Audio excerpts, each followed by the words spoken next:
നമസ്കാരം. ഇന്ന് എനിക്ക് നിങ്ങളോട് പറയാനുള്ളത് ഷാജിദ ഷാജിയെക്കുറിച്ചാണ്. കുറേ നാളായിട്ട് ഷാജിദ ഷാജിയുടെ കാര്യങ്ങളൊക്കെ കെട്ടടങ്ങി നിൽക്കുമായിരുന്നു. ഒരിടയ്ക്ക് ഭയങ്കര ഗോസിപ്പായിരുന്നു ഷാജിദയെക്കുറിച്ച്. അവരുടെ വീഡിയോസിനെക്കുറിച്ച്, അവരുടെ പേഴ്സണലായിട്ടുള്ള ലൈഫിനെക്കുറിച്ച്, അങ്ങനെ ഓരോ കാര്യങ്ങൾ ഒരുപാട് വിമർശനങ്ങളൊക്കെ നേരിടേണ്ടി വന്ന ഒരു സ്ത്രീയാണ്. അങ്ങനെ ഇരിക്കുമ്പോഴാണ് 2 ദിവസം മുമ്പ് അവർ വീഡിയോ ചെയ്തു. അപ്പോൾ എനിക്ക് ആ വീഡിയോ കണ്ടപ്പോൾ അവരുടെ തുറന്നുള്ള പറച്ചിൽ കേട്ടപ്പോൾ എനിക്കതിൽ ഒരു വിഷമം തോന്നി. ഒരു സ്ത്രീ എന്ന പേരിൽ നമുക്ക് അത് കേൾക്കുമ്പോൾ ഒരു ബുദ്ധിമുട്ട് തോന്നി. അപ്പോൾ അതെനിക്കൊരു വീഡിയോ ചെയ്യാമെന്ന് തോന്നി. നേരത്തെ ഇവരെക്കുറിച്ചുള്ള എല്ലാ കാര്യങ്ങളും നമുക്കൊന്നും അംഗീകരിക്കാൻ പറ്റുന്നതല്ലായിരുന്നു. സ്വന്തം ജീവിതം വെച്ച് റീച്ചിന് വേണ്ടിയിട്ട് വീഡിയോസ് ചെയ്യുന്ന ഒരു വ്യക്തിയായിട്ടാണ് എനിക്ക് തോന്നിയത്. അപ്പോൾ അതിൻ്റെ ഒരു ബുദ്ധി ഇല്ലായ്മ പോലെ എനിക്ക് തോന്നി. അത് യൂട്യൂബുകാരെല്ലാം ഇവരെ ഏറ്റെടുക്കുകയും ട്രോളാക്കുകയും ഒക്കെ ചെയ്തു. അങ്ങനെ ഒരുപാട് ഇതുണ്ടായി. പക്ഷെ ഒരു 31 വയസ്സ് അത്രയും പ്രായമേ ഉള്ളൂ. 5 കുട്ടികളുടെ അമ്മയാണ്. ഭർത്താവ് മരിച്ചുപോയി. 1.5 വർഷത്തോളമായിട്ട് വിധവയായിട്ട് ജീവിക്കുകയാണ്. അങ്ങനെ ഇരിക്കെ ഒരുപാട് ഗോസിപ്പുകൾ ഇവരെക്കുറിച്ച്. ഇവർ തന്നെ ആണ് ഇതിൻ്റെ ഒരു പ്രധാന കാരണം. ഇവരുടെ ജീവിതത്തെക്കുറിച്ച്, ഇവരുടെ കാര്യങ്ങളെക്കുറിച്ച് എല്ലാം ഇവർ ഒരു കൂസലും ഇല്ലാതെ ഓരോന്ന് മാധ്യമങ്ങളുടെ മുമ്പിൽ വന്ന് പറഞ്ഞു. അതിൽ പകുതി നുണയുണ്ട്. ഇതെല്ലാം പക്ഷേ അവരുടെ ജീവിതത്തെ തന്നെ ഒരുമാതിരി തമാശ രീതിയിലാക്കി പോവുകയാണ് ചെയ്തത്. അപ്പോൾ അങ്ങനെ ഇരിക്കുമ്പോഴാണ് അവർ 2 ദിവസം മുമ്പ് ഒരു വീഡിയോ ചെയ്തത്. അതെനിക്ക് കാണാനിടയാവുകയും ചെയ്തു. അപ്പോൾ ആ കാര്യങ്ങളിൽ ഷാജിദയുടെ ഭാഗത്ത് എനിക്ക് ന്യായമുള്ളതായിട്ടാണ് തോന്നിയത്. കാരണം ഷാജിദ പറയുന്നു, ഷാജിദേനെ എടി പൊടി എന്ന് വിളിച്ച് ആളുകൾ കമൻ്റ് ഇടുന്നു. സ്ത്രീകളുണ്ട്, അതുപോലെ പുരുഷന്മാരുണ്ട്. അങ്ങനെ പറയാനുള്ള അധികാരം എന്താണ് ഇരിക്കുന്നത് മറ്റുള്ളവർക്ക്? അതുപോലെ തന്നെ അവർ 5 മക്കളുണ്ട്. ഈ 5 മക്കളുടെ കാര്യങ്ങൾ അവർ ഡീസൻ്റായിട്ട് തന്നെയാണ് നോക്കുന്നത്. മക്കളെ ഉപേക്ഷിച്ചിട്ട് പോയിട്ടില്ല. ഭർത്താവ് മരിച്ചിട്ട് 1.5 വർഷമായിട്ട് ഇവർ ഒറ്റപ്പെട്ട് തന്നെയാണ് ജീവിക്കുന്നത്. ആ ഒറ്റപ്പെടലിൻ്റെ ഇടയിൽ തൻ്റെ മക്കളെ താനെ പൊന്നുപോലെ നോക്കുന്നുണ്ട്. പിന്നെ അവർക്ക് അവരുടേതായ സ്വാതന്ത്ര്യങ്ങളുണ്ട്. അവർക്ക് ഇഷ്ടമുള്ള വസ്ത്രം ധരിക്കാനും അതുപോലെ തന്നെ പുറത്തു പോകാനും അങ്ങനെയൊക്കെയുള്ള സ്വാതന്ത്ര്യമുള്ളപ്പോൾ അതിലെല്ലാം മറ്റുള്ളവർ ഇടപെടുക എന്നാണ്. അതിൽ നമുക്ക് യാതൊരു അവകാശവുമില്ല അവരുടെ കാര്യത്തിൽ. അവർ നമ്മളെ ബുദ്ധിമുട്ടിക്കാൻ വരുന്നില്ല, നമ്മുടെ അടുത്ത് പൈസ ചോദിക്കാൻ വരുന്നില്ല. അവർ യൂട്യൂബിൽ നിന്നുള്ള വരുമാനം കൊണ്ടൊക്കെ അവർ അവരുടെ മക്കളെ ഡീസൻ്റായിട്ടുള്ള രീതിയിൽ നോക്കുന്നു. അങ്ങനെയുള്ളവർ അല്ലെങ്കിൽ കുറ്റം പറയുന്ന ആളുകൾ എന്നാൽ മക്കളെ വന്ന് ഏറ്റെടുത്ത് അവരുടെ കാര്യങ്ങൾ നടത്തട്ടെ എന്ന് ചോദിക്കുന്നു. അത് ശരിയായ കാര്യം തന്നെയാണ്. അവർ ചോദിച്ച് ഇതിൽ എന്താ തെറ്റിയിരിക്കുന്നത്? അത്രയ്ക്ക് ഇവരെക്കുറിച്ച് കുറ്റം പറയുന്നവർ ഇവരുടെ മക്കളെ നോക്കണം, ഇവരുടെ ചിലവും കാര്യങ്ങളും ഒക്കെ ചെയ്തു കൊടുക്കട്ടെ. അല്ലാതെ കിടന്ന് വന്നിട്ട് ഓരോ മണഗുണാന്നുള്ള വർത്തമാനങ്ങൾ പറഞ്ഞിട്ട് കാര്യമില്ല. അത് നമുക്ക് മറ്റുള്ളവരുടെ കാര്യത്തിൽ നമ്മൾ മലയാളികൾക്ക് ഇങ്ങനെ കൈകടത്തുന്ന ഒരു സ്വഭാവമുണ്ട്. അയൽവക്കംകാരൻ്റെ വീട്ടിൽ എന്താണ് സംഭവിക്കുന്നത് എന്നാണ് ആളുകൾ ചിന്തിക്കുന്നത്. അവനവൻ്റെ വീട്ടിലെ കാര്യങ്ങൾ നോക്കാൻ നേരമില്ലാതെ മറ്റുള്ളവരുടെ കാര്യത്തിൽ ആവശ്യമില്ലാതെ ഇടപെടുത്താൻ പോകുന്നതാണ്. അതുകൊണ്ടാണ് അവർ ചോദിക്കുന്നത്, എന്നാൽ പിന്നെ ഞങ്ങളുടെ കാര്യങ്ങൾ എന്നാൽ എല്ലാം കറക്റ്റായിട്ട് ചെയ്തു തരാനെന്ന്. നമുക്ക് എന്തായാലും ഷാജിദ പറയുന്ന കുറച്ച് കാര്യങ്ങൾ നമുക്കൊന്ന് കണ്ടു നോക്കാം. എന്താണ് ഒരുമാതിരി വൃത്തികെട്ട കമൻസുകൾ ഇടുന്നുണ്ട്. ഒരുമാതിരി വൃത്തികെട്ട കമൻസുകൾ പറഞ്ഞാൽ എടി പോടി അങ്ങനത്തോള് ഇങ്ങനത്തോള് എന്നുള്ള കമൻസുകളൊക്കെ. ഞാൻ നിങ്ങളുടെ വീട്ടിലുള്ള അല്ലെങ്കിൽ ഇപ്പം പെണ്ണുങ്ങളാണ് കമൻസ് ഇടുന്നതെന്ന് വെച്ചാൽ എനിക്ക് ഈ പെണ്ണുങ്ങളോട് പറയാനുള്ളത്, ശരിക്കും പറഞ്ഞാൽ നിങ്ങൾക്ക് അസൂയാണ്. കാരണം നമ്മൾ പല സ്ഥലത്ത് പോണതും, കാരണം വീട്ടിലിരുന്ന് മുഷീണ പെണ്ണുങ്ങളായിരിക്കും ചിലപ്പോൾ ഈ കമൻസ് ഇടുന്നുണ്ടാവുക. പുറത്തിറങ്ങാൻ പറ്റാണ്ട് അല്ലെങ്കിൽ ഒരു സ്വാതന്ത്ര്യം ഇല്ലാണ്ട് പുറത്ത് പോയി ഒന്നും ചെയ്യാൻ പറ്റാത്ത ആൾക്കാരായിരിക്കും ഈ കമൻസുകൾ ഇടുന്നതെന്ന് എനിക്ക് തോന്നണം. അപ്പം നമ്മളെ കാണുമ്പോൾ കുറച്ച് കുരു പൊട്ടും. ആ കുരു പൊട്ടുന്ന ആൾക്കാർ പിന്നെ കുറച്ച് പെണ്ണുങ്ങൾ അല്ലെങ്കിൽ പെണ്ണുങ്ങളായാലും ഈ ആണുങ്ങളായാലും എടി പോടി അങ്ങനത്തോളെ ഇങ്ങനത്തോളെ വിളിക്കണം. അത് നിങ്ങളുടെ വീട്ടിലുള്ളവരെ വിളിക്കാം. വീട്ടിലുള്ളവർ സൗകര്യപ്പെട്ടിട്ട് ഇരിക്കുന്നുണ്ടാവും. അവരെ കയറിയിട്ട് ചൊറിയുക, അല്ലെങ്കിൽ അവരെ ഇപ്പോൾ ആണുങ്ങളാണെങ്കിൽ ഭർത്താക്കന്മാർ ഭാര്യമാരിനെ ചൊറിയുക, ഭാര്യമാർ ഭർത്താക്കന്മാരിനെ ചൊറിയുക, അല്ലെങ്കിൽ നിങ്ങളുടെ വീട്ടിലുള്ളവരെ കയറി വിളിക്കുക. ഇഷ്ടംപോലെ ആൾക്കാരുണ്ടാവുമല്ലോ, അവരെയൊക്കെ കയറി വിളിക്കുക.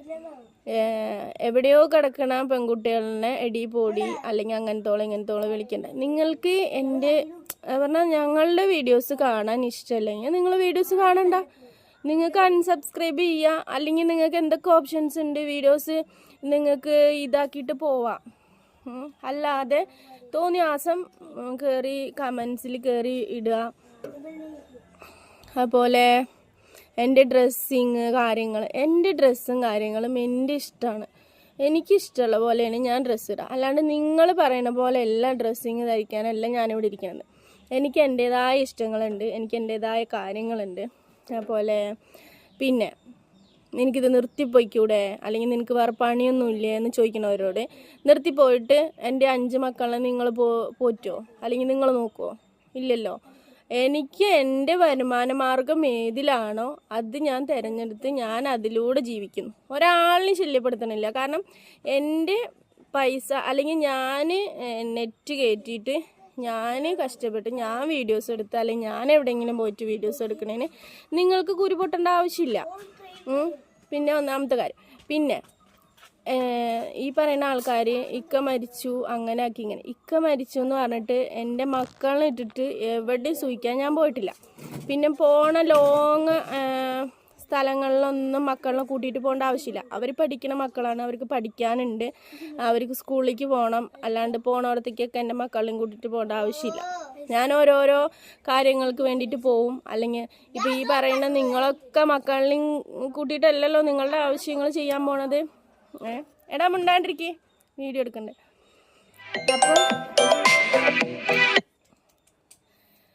അപ്പോൾ എനിക്ക് നിങ്ങളോട് പറയാനുള്ളത് എന്താണെന്ന് വെച്ചാൽ, കമൻസിൽ കുറച്ച് മര്യാദയോടുകൂടി കമൻ്റ് ഇടുക. ഇല്ലെങ്കിൽ എനിക്ക് ഈ കമൻസിൻ്റെ അക്കൗണ്ട് തിരഞ്ഞെടുത്ത് എനിക്ക് ഇതിന് കംപ്ലൈൻറ്റ് ചെയ്യാൻ അറിയാത്തതുകൊണ്ടൊന്നല്ല. പിന്നെ സഹിക്കുന്നതിന് ഒരു പരിധിയുണ്ട്. പരിധിക്കപ്പുറം കമൻറ്റുകൾ ഇട്ടിട്ടുണ്ടെങ്കിൽ വിവരം അറിയാം. പിന്നെ ഞാൻ എൻ്റെ മക്കളെ അന്തസ്സായി പോയിട്ടുണ്ട്.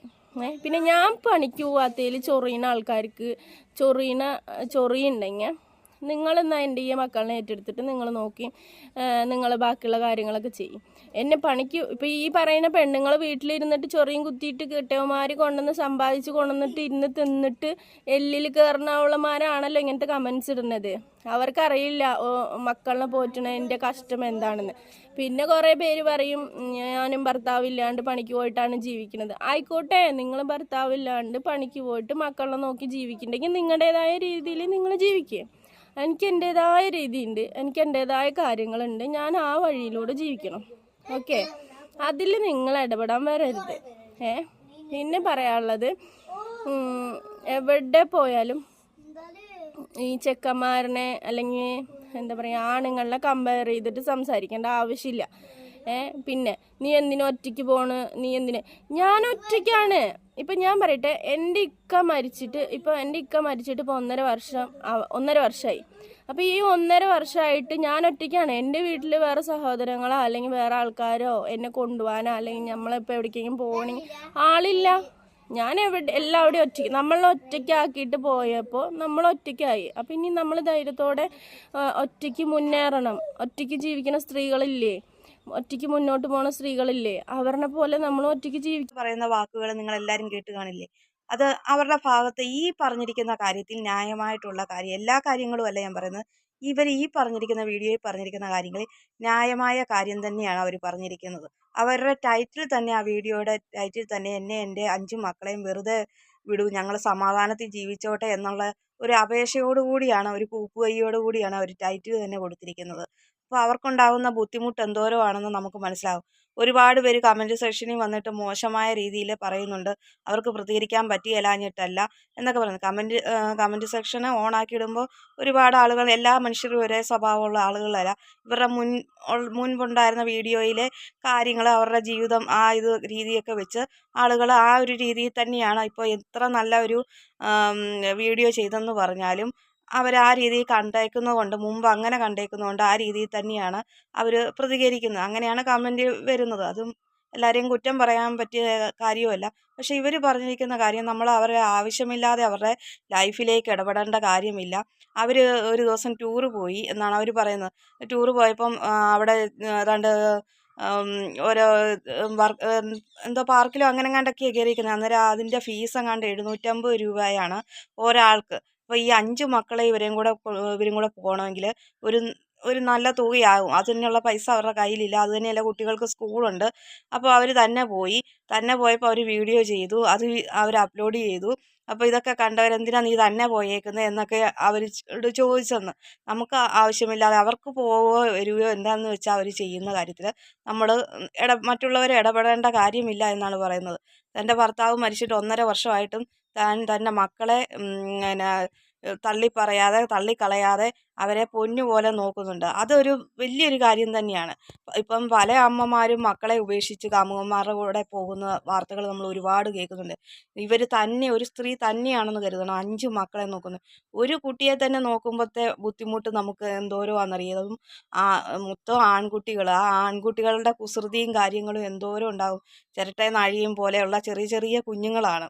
അതിൽ മൂത്ത മോനെങ്ങാണ്ടേ ഉള്ളൂ 15 വയസ്സ്, അത്രയെങ്ങാണ്ട് പ്രായം ഉണ്ടെന്ന് തോന്നുന്നു. ബാക്കിയെല്ലാം ചെറിയ കുട്ടികളാണ് ഞാൻ വീഡിയോയിൽ കണ്ടേക്കുന്നത്. അപ്പോൾ അവരുടെ കാര്യങ്ങളെല്ലാം ഭക്ഷണം, ഡ്രസ്സ്, സ്കൂളിലെ ഫീസ്, കാര്യങ്ങളെല്ലാം ഒരു രോഗം വന്നാലുള്ള മരുന്നിൻ്റെ കാര്യങ്ങൾ, ഇതെല്ലാം ഇവർ തന്നെയാണ് ചെയ്യുന്നത്. അവർ യൂട്യൂബ് കൊണ്ടാണ്. അപ്പോൾ ഈ യൂട്യൂബ് എന്തിനാ എന്നൊക്കെയാണ് ആൾക്കാർ ചോദിക്കുന്നത്. അത് അവരുടെ ഇഷ്ടമാണ്, അവരുടെ ഒരു വരുമാന മാർഗ്ഗമാണ്. അവർക്കത് നിർത്തിക്കഴിഞ്ഞാൽ അവർക്ക് വേറെ വരുമാനമില്ല.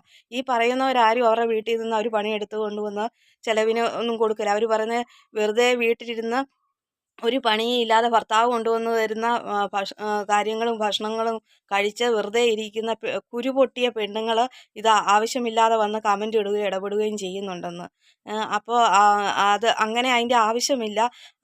നിങ്ങൾ അധ്വാനിച്ചുണ്ടാക്കിയിട്ട് കാര്യങ്ങൾ എന്നിട്ട് വേണം മറ്റുള്ളവരുടെ കാര്യത്തിൽ പറയാൻ. അല്ലാതെ മറ്റുള്ളവർ കൊണ്ടുവന്ന് തന്നത് തിന്നിട്ട് ഇരുന്നിക്കുന്ന സ്ത്രീകൾക്കൊക്കെയാണ് അഭിപ്രായം പറയാൻ വേണ്ടിയിട്ട് ഇവരുടെ നേരെ വരുന്നതെന്നൊക്കെയാണ് പറയുന്നത്. എന്തായാലും എനിക്ക് ഷാജിദയുടെ ഈ ഒരു ഇൻ്റർവ്യൂവിനോട് ഇവർ പറഞ്ഞിരിക്കുന്ന കാര്യങ്ങളോട് 100% എനിക്ക് യോജിപ്പാണ് തോന്നിയേക്കുന്നത്. വേറുള്ള കാര്യങ്ങളിലല്ല, ഈ ഒരു കാര്യത്തിൽ അവരുടെ സ്വാതന്ത്ര്യത്തിൽ മറ്റുള്ളവർ കൈകടത്താൻ പാടില്ല. അവരെങ്ങനെയും ജീവിച്ചോട്ടെ. നമുക്ക് നമ്മുടെ മക്കളുടെ കാര്യം, നമ്മുടെ കുടുംബം, സ്ത്രീകളാണെങ്കിൽ അവരുടെ ഭർത്താവ്, കുടുംബം കാര്യങ്ങൾ, മക്കളുടെ കാര്യങ്ങൾ നോക്കുക. അതുപോലെ തന്നെ പുരുഷന്മാരാണെങ്കിൽ തൻ്റെ ഭാര്യയുടെ കാര്യങ്ങളോ അപ്പൻ, അമ്മ, മക്കൾ, അവരുടെയൊക്കെ കാര്യങ്ങൾ നോക്കി മര്യാദയ്ക്ക് ജീവിക്കുക. അല്ലാതെ ഈ മറ്റുള്ളവരുടെ കാര്യത്തിൽ പോയി ഒളിഞ്ഞു നോക്കിയിട്ട് കുറ്റം പറയുന്ന ആളുകൾ, അവരുടെ ജീവിതമായിരിക്കും ഏറ്റവും മോശം. ഇങ്ങനെ കുറ്റം പറയാൻ വരുന്ന ആളുകളായിരിക്കും ഏറ്റവും മോശക്കാർ. ഇവർക്ക് മറ്റുള്ളവരുടെ മുമ്പിൽ വലിയ മാന്യന്മാർ കളിക്കുകയും ചെയ്യും. എന്നിട്ട് ആളുകളുടെ വീട്ടിലെ ലൈഫ് വളരെ മോശമായിരിക്കും. ദയവ് ചെയ്ത് വെറുതെ ഇങ്ങനെ മറ്റുള്ളവരുടെ കാര്യത്തിൽ ഇടപെടാതിരിക്കുക. ഇപ്പം ഞാനിപ്പോൾ റിയാക്ഷൻ ചെയ്തേക്കുന്നത്, ഞാൻ എൻ്റെ ചാനലാണ് റിയാക്ഷൻ വീഡിയോ. അത് മറ്റുള്ളവരുടെ നെഗറ്റീവ് കാര്യങ്ങളൊക്കെ എന്തെങ്കിലും കണ്ടെങ്കിൽ നമ്മൾ പ്രതികരിക്കുന്നു എന്നുള്ളതല്ലേ. അല്ലാതെ അവരുടെ ജീവിതത്തിലേക്ക് നമ്മൾ തലയിടാൻ പോകുന്നതല്ല. അത് നമ്മുടെ ഈ ചാനലുമായിട്ടുള്ള കാര്യങ്ങൾ പറയുന്നു എന്നുള്ളത്. ഇത് പക്ഷേ നേരെ തിരിച്ചാണ് മറ്റുള്ളവർ ചെയ്യുന്നത്. ഇവരുടെ ജീവിതത്തിലേക്ക് വലിഞ്ഞു കയറി ചെന്ന് ഇടപെട്ട് കുത്തിത്തിരിപ്പുണ്ടാക്കി കമൻറ്റിൽ വന്നിട്ട് ഓരോ മോശമായ കമൻറ്റുകളിട്ട് അവരെ അങ്ങ് നിരുത്സാഹപ്പെടുത്തുന്ന ഒരു രീതിയാണ്. മാനസികമായിട്ടും ഭയങ്കര ഒരു വിഷമത്തിലൊക്കെ ആക്കുന്ന രീതിയിലേക്കാണ് കടന്നു പോകുന്നത്. അങ്ങനെ ഒരു അവസ്ഥ ഉണ്ടാക്കാതെ നിങ്ങൾ നിങ്ങളുടെ കാര്യം നോക്കുക.